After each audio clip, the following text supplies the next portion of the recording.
Greetings to everyone. You're welcome to another episode of the Nabila Show on Nabila YouTube channel, your home of visibility. Today we are having a conversation in relation to former Black Stars coach CK Akonnor.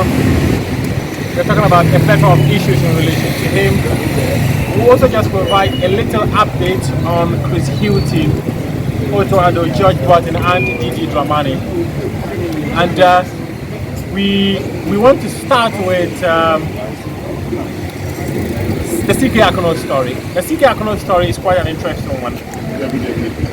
Everyone would recall that on September 13, 2021, the Executive Council of the Ghana Football Association held a meeting at the GFA Secretariat and announced the sacking of CK Akonnor as head coach of the Black Stars.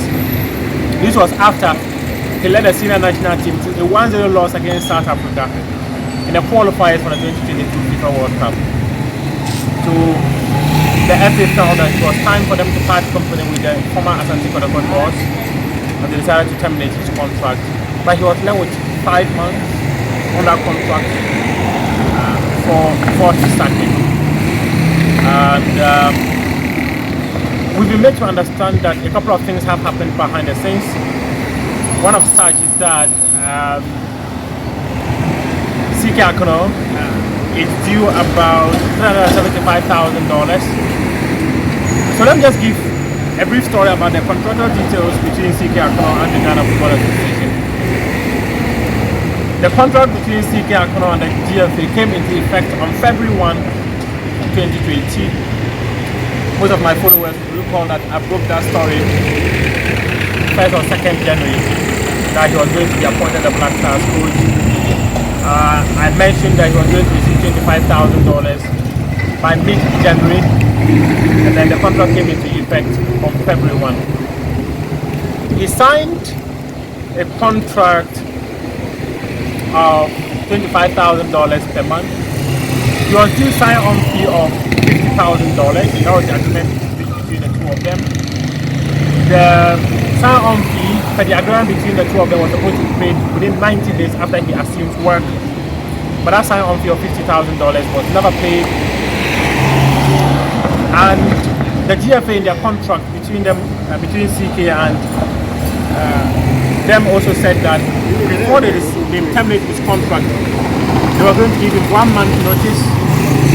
And that 1 month notice was going to let him play a couple of matches. And in the contract they had said that 3 matches warning.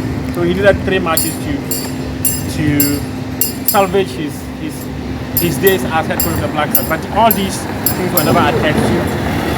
When the GFA terminated his contract on September 13th. And this means that the contract was breached. There are a couple of penalties attached. Though those penalties are not written in the contract, the lawyers of CK feel that based on the contract we agreed on, if you breach the contract, ABC is supposed to happen. But there was no specific figure that says that if they breach the contract, this is how much they're going to pay on all that. Absolutely nothing of that was agreed between CK Akonnor and the Ghana Football Association. It's been nearly 5 months or even more since CK Akonnor was sacked. Before he was sacked, he was owed about 6 months of his contract. The remaining months on his contract were about 5 months because the contract came into effect on February 1. Okay, so September, October, November, December, January, February 1. The Ministry of Youth and Sports paid him 9 months out of the 24-month contract that he signed. So what it means is that he's due $25,000 after 9 months, plus the severance package. That's how on and that will get it to about $275,000. We understand that the ministry has made available 2 months of his arrears, which is $50,000. It was made available last week Friday, which was February 11th. He's supposed to pick it up Monday, which is February 14th. It's unclear if CK Akonnor will pick it up, because what we understand is that the feeling within the camp of CK Akonnor is that they want the money in bulk. The feeling within the camp of CK Akonnor is that they don't want the money to be paid in bits. You don't pay me 2 months now and decide when you want to pay. So there are also a couple of other things being considered. What we were made to understand, following our checks, to inquire why CK Akonnor has not been paid for all this period or sacked, is that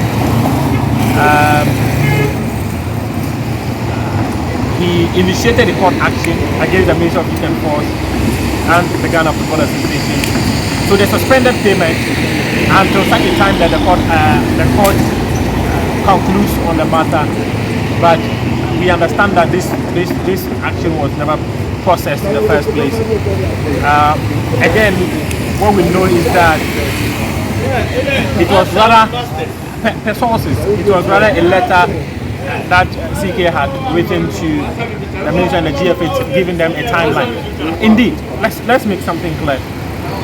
The GFA had said that they were going to pay CK off by September 30, 2021, but they never paid. So at this point, he feels that he has a case against the Ghana Football Association. The GFA wrote a letter to the ministry and told the ministry that they're going to pay CK Akonnor a severance package of $50,000. But CK rejected this money. And that's one interesting thing. When the FA wrote to the ministry, they didn't ask the ministry to pay.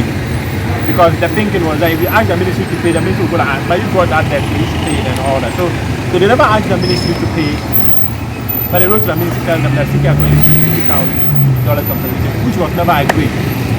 So usually what happens is that you are supposed to give him, say, the residual value of his contract, which is going to be the rest of the 5 months. There's one interesting explanation that we've gotten from the camp of CK Akonnor, which is that they think CK Akonnor she would take the severance package of the $50,000, the residual value and everything. So when you calculate everything, it shoots sky high. They also want a compensation for the emotional stress they took into and all that. So that's basically what we know about CK Akonnor. Is he going to FIFA? Is he going to CAS? It doesn't appear so. We were made to understand that he wants to go to CAS, not to go to FIFA. I'm not sure CK Akonnor will do that. Sources close to him have told her that he's not going to CAS, he's not going to FIFA. He does not even want to go to those places because there's a belief that there's a possibility he could come back to manage the team someday. He doesn't want to mar the relationship between himself and the Ghana Football Association. So just to sign it out, let me sign it out with the certain things that 2 months of his contract has been made available. As well as CK Akonnor will pick it up or will not pick it up, that we don't know. But what we know is that 2 months, $50,000 has been available. So if you think that 2 months, his Arrears will be left with 9 months, sign off your $50,000. He wants a plan, he wants an agreement between him and the Ministry of Youth and Sport, the Ghana Football Association, that says that within every 2 months or every 3 months is how much we're going to pay. So you have a clear picture of what is coming and what is not coming. When there's a breach, yeah, he can make other demands. Now on Chris Hughton. Chris Hughton last week Thursday had a meeting with Otto Addo. Otto Addo flew from his base in Germany to the UK, London to be precise, to meet Chris Hughton. George Martin was also supposed to be part of that meeting. Didi Ramani was not part of that meeting, but he was totally briefed about what happened in the meeting. They are supposed to meet a couple of players. I know Tariq Lamte is part of the meeting schedule. Already they've discussed so many issues with Hughton Odoi, Callum Hudson-Odoi, and also the possibility of also meeting Mohamed Salisu. I think we were made to understand that some of the FA heads tried scheduling a meeting with Mohamed Salisu, but what we cannot tell categorically is that whether they were able to do it. But what we picked up, some of the leadership of the FA has said that Chris Hughton was working on getting everyone on board. There was a bit of confusion. Let's not forget, the last episode of Nabila Show had mentioned that Chris Hughton had rejected the role of a technical advisor. Interestingly, Assassin Sports did a similar story that said that he did not agree to the role. He did agree to the role. He agreed that he was willing to offer technical support to the team. And in the last episode of the Nabila Show, we mentioned that he agreed to offer that technical support, but rejected the role of technical advice and all that. But in the end, everything has been ironed out. Otto Addo, George Boatin, his children, they've all met.